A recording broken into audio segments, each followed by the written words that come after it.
दोस्तों, बेसिकली इस वीडियो में हम लोग बात करेंगे सॉइल मैकेनिक्स के यूनिट नंबर 1 इंट्रोडक्शन के बारे में बात करेंगे हम लोग। इसकी पहले वाली वीडियो में यानी कि वीडियो नंबर 1 में लेक्चर नंबर 1 में हम लोग बात किए हैं सॉइल मैकेनिक्स के अंतर्गत हमें किन किन टॉपिक के बारे में अध्ययन करना है, किन किन यूनिट के बारे में अध्ययन करना है। इसमें हम लोग इंट्रोडक्शन स्टार्ट करेंगे।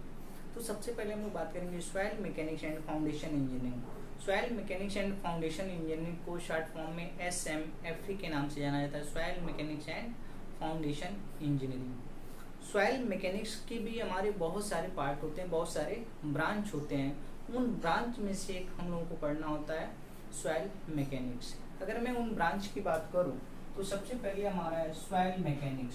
सॉइल मैकेनिक्स के अंतर्गत हम लोग क्या करते हैं, जितने प्रकार की हमारी सॉइल होती हैं उन सॉइल का अध्ययन करते हैं।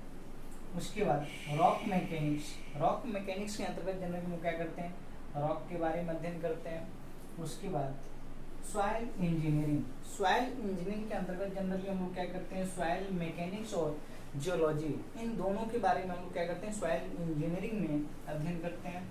उसके बाद जियो टेक्निकल इंजीनियरिंग। जियो टेक्निकल इंजीनियरिंग में सॉइल मैकेनिक्स के बारे में अध्ययन करते हैं, रॉक मैकेनिक्स के बारे में अध्ययन करते हैं, अप्लाइड सॉइल मैकेनिक्स के बारे में अध्ययन करते हैं, अप्लाइड रॉक मैकेनिक्स के बारे में अध्ययन करते हैं। तो बेसिकली हम लोगों के डिप्लोमा के सिलेबस के अनुसार यानी कि अकॉर्डिंग टू बीटी बोर्ड के अनुसार केवल हम लोगों को सॉइल मैकेनिक्स के बारे में इसमें हम लोगों को बात करना है। ठीक है, तो सॉइल मैकेनिक्स में हम लोग बात करेंगे। यहाँ पे हम लोगों को दो पार्ट में बात करना है, soil mechanics and foundation engineering. तो सबसे पहले हम लोग बात करेंगे सॉइल मैकेनिक्स के बारे में। सॉइल मैकेनिक्स क्या होता है, इसके अंतर्गत हम लोग किस प्रकार के सॉइल के बारे में एनालिसिस करते हैं। उसके बाद हम लोग बात करेंगे लास्ट में फाउंडेशन इंजीनियरिंग। अगर मैं फाउंडेशन इंजीनियरिंग की बात करूँ तो फाउंडेशन इंजीनियरिंग भी अपने आप में एक सब्जेक्ट है, अपने आप में एक टॉपिक है। अगर इसके बारे में मैं बात करूँ, किसी भी स्ट्रक्चर को बनाने के लिए हम लोगों को सबसे पहले फाउंडेशन की आवश्यकता पड़ती है। किसी भी स्ट्रक्चर के सारे लोड को सेफली मृदा पर ट्रांसफर करने के लिए हम लोग फाउंडेशन बनाते हैं। हम लोग फाउंडेशन इंजीनियरिंग में बेसिकली ये देखते हैं किस प्रकार के स्ट्रक्चर के लोड को किस प्रकार के फाउंडेशन बनाने की आवश्यकता है, इसके बारे में भी हम लोग अध्ययन करेंगे। तो स्टार्ट करते हैं हम लोग सॉइल मैकेनिक्स। सॉइल मैकेनिक्स भी हमारा दो टर्मों से मिलकर के बना है, एक हमारा सॉइल, दूसरा मैकेनिक्स। सॉइल मीन्स मृदा, मैकेनिक्स मीन्स अभियांत्रिक। तो हम लोग मैकेनिक्स के बारे में भी फर्स्ट ईयर में पढ़े थे, मैकेनिक्स क्या होता है। मैकेनिक्स में हम लोग यही करते थे, किसी भी एलिमेंट या किसी भी बॉडी पे लोड लगाने के बाद हम लोग ये देखते थे उस लोड के कारण उसमें क्या इफेक्ट या क्या प्रभाव देखने के लिए मिला है, उसी को हम लोग कहते थे मैकेनिक्स। और सॉइल मीन्स मृदा, तो सेम यहाँ भी हमको वैसे ही करना है। इन दोनों टर्म को मिला करके हमारा क्या बना है, सॉइल मैकेनिक्स बना है। अगर मैं सॉइल मैकेनिक्स को डिफाइन करना चाहूँ तो सॉइल मैकेनिक्स को कह सकता हूँ, सॉइल मैकेनिक्स सिविल इंजीनियरिंग की वह शाखा है जिसके अंतर्गत हम लोग विभिन्न प्रकार की सॉइल के बारे में तथा उनके गुणों के बारे में अध्ययन करते हैं। सॉइल मैकेनिक्स कहलाती है, या दूसरे तरीके से कह सकते हैं सॉइल पर आने वाले अलग अलग रेट ऑफ लोडिंग तथा अलग अलग मॉइस्चर कंटेंट के कारण सॉइल के इंजीनियरिंग बिहेवियर तथा इंजीनियरिंग प्रॉपर्टीज के बारे में स्टडी करना ही हमारी सॉइल मैकेनिक्स कहलाती है। ठीक है, जैसे कि देखिए आप लिखें soil mechanics. Soil mechanics civil engineering की वह शाखा है जिसके अंतर्गत हम विभिन्न प्रकार के मृदा एवं उनके गुणों के बारे में अध्ययन करते हैं। और father of soil mechanics Karl Terzaghi साहब को कहा जाता है। ठीक है, उसके कुछ और इम्पोर्टेंट पॉइंट्स है। Importance of soil mechanics, soil mechanics का क्या महत्व है। अगर मैं बात करूं, किसी भी स्ट्रक्चर को सपोर्ट प्रदान करता है। दूसरे पॉइंट में बिना सपोर्ट के किसी भी स्ट्रक्चर की कल्पना नहीं की जा सकती। तीसरे पॉइंट में किसी भी स्ट्रक्चर 3 कंडीशन में बनता है, सॉइल पर, सॉइल के नीचे, सॉइल का बना सकते हैं। यानी कि इम्पोर्टेंस ऑफ सॉइल मैकेनिक्स, यानी कि सॉइल मैकेनिक्स का महत्व क्या है, यानी कि किसी भी स्ट्रक्चर को क्या करता है, हमारा सॉइल सपोर्ट करता है।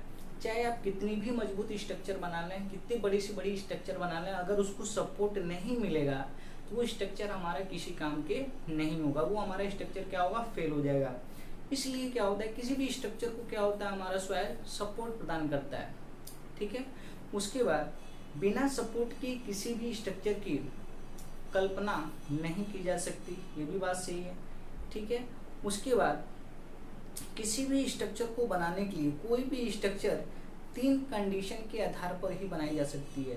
पहला, या तो उस स्ट्रक्चर को सॉइल के ऊपर बनाए, या तो उस स्ट्रक्चर को सॉइल के अंदर बनाए या नीचे बनाए, या तो सॉइल से ही उस स्ट्रक्चर को बनाए। अगर मैं बात करूं सॉइल के ऊपर अगर स्ट्रक्चर को बना रहे हैं, तो जैसे कि मान लीजिए कोई भी फाउंडेशन आप बना रहे हैं, उस फाउंडेशन को क्या करेंगे, किसी भी सॉइल के ऊपर ही बनाएंगे। ठीक है। और दूसरी कंडीशन में बात की है सॉइल के नीचे, अगर कोई भी आप सीवर लाइन या सीवर पाइप बिछा रहे हैं, उसे जाहिर सी बात है क्या करेंगे, ग्राउंड सरफेस के नीचे यानी कि सॉइल के नीचे ही बनाएंगे। तीसरी कंडीशन में हम लोग बात की है, अगर मान लीजिए आपको कोई भी डैम बनाना हुआ या एम्बैंकमेंट बनाना हुआ, हम लोग क्या करते हैं, अर्दन मटेरियल यानी कि सॉइल वाले मटेरियल से हम लोग क्या करते हैं, बना लेते हैं। देखिए यहाँ पे हम लोग बात किए हैं सॉइल के ऊपर इस तरीके से हम लोग फाउंडेशन बना दिए। दूसरे कंडीशन में हम लोग बात किए हैं सॉइल के नीचे क्या किए, सीवर लाइन बिछा दिए। तीसरे कंडीशन में बात की हम लोग क्या किए, एम्बैंकमेंट या तटबंध हम लोग क्या किए, सॉइल का बना दिए। ठीक है। अब इसके आगे हम लोग बात करेंगे, अभी तक हम लोगों ने बात किया सॉइल के हमारे कितने सारे ब्रांच होते हैं, और हम लोगों ने ये भी देखा सॉइल मैकेनिक्स की क्या इम्पोर्टेंस है। अब हम लोग बात करेंगे डेफिनेशन ऑफ सॉइल के बारे में। अगर मैं सॉइल की बात करूं, सॉइल को अलग अलग स्ट्रीम के लोगों ने अपने अकॉर्डिंग अलग अलग प्रकार से डिफाइन किया है, तो उसके बारे में बात करेंगे। सॉइल की डेफिनेशन सबसे पहले अकॉर्डिंग टू एग्रीकल्चरिस्ट यानी कि कृषि विज्ञान के अनुसार यह बताया गया, तो अकॉर्डिंग टू एग्रीकल्चरिस्ट यानी कि कृषि विज्ञान के अंतर्गत सॉइल को डिफाइन किया गया। कृषि विज्ञान ये कहता है पृथ्वी सरफेस पर जितने एरिया में या जितने भाग में पेड़ पौधे उगाए जा सकते हैं, उस पूरे एरिया या पूरे भाग को सॉइल कहते हैं। ठीक है।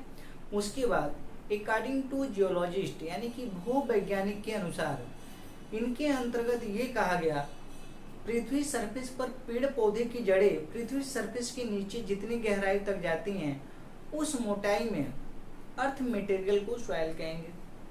उसके बाद तीसरा अकॉर्डिंग टू सिविल इंजीनियर के अनुसार ये कहा गया रॉक की वेदरिंग के बाद यानी कि चट्टानों के विघटन के बाद या डिकम्पोजिशन के बाद या डिसइंटीग्रेशन के बाद जो हमारा लूज मटेरियल प्राप्त होता है, अनसीमेंटेड मटेरियल प्राप्त होता है, अनकंसोलिडेटेड मटेरियल प्राप्त होता है, उस मटेरियल को हम लोग क्या कहेंगे, सॉइल कहेंगे। तो इस पूरे सॉइल मैकेनिक्स में हम लोग केवल बात करेंगे अकॉर्डिंग टू सिविल इंजीनियरिंग जो सॉइल के बारे में डिफाइन किया गया, उसी सॉइल के बिहेवियर और उस सॉइल की प्रॉपर्टी